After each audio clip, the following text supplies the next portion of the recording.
রাজধানীর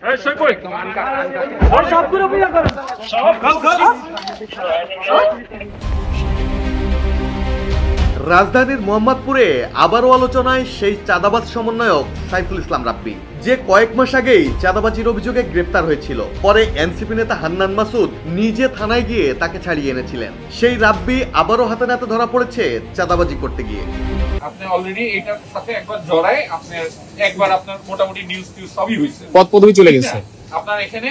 আপনি যে এটা রায় যেটাই হোক, পরবর্তীতে এরকম একটা কেস যখন আসছে আপনি এটার মধ্যে জড়ালেন। ধানমন্ডি ও মোহাম্মদপুর এলাকায় মব তৈরি করে চাঁদা দাবি করা এই সমন্বয়ককে রোববার রাতে গ্রেপ্তার করেছে সেনাবাহিনী। সঙ্গে ধরা পড়ে আরো 3 জন। 20,000-এর মতো ম্যানেজ হয়েছে, এখন এটা দিলে হবে?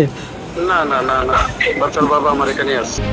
স্থানীয়রা জানান, মোহাম্মদপুর বছিলার একটি বেসরকারি হাসপাতালে মৃত শিশুকে কেন্দ্র করে রাব্বি ও তার সহযোগীরা চাঁদা দাবি করতে আসে। জীবন অবাক না করলে কে করবে? 28% মিল্ক ফ্যাটের অবাক করার সাথে ফ্রেশ মিল্ক পাউডার। জীবন অবাক করুক প্রতিদিন। সমন্বয়ক পরিচয়ে তারা হাসপাতালের মালিককে হুমকি দিয়ে মব তৈরি করে। ভুক্তভোগী মালিক তখন সেনাবাহিনীকে ফোন করলে ঘটনাস্থলেই 4 জনকে হাতে নাতে ধরে ফেলে সেনা সদস্যরা।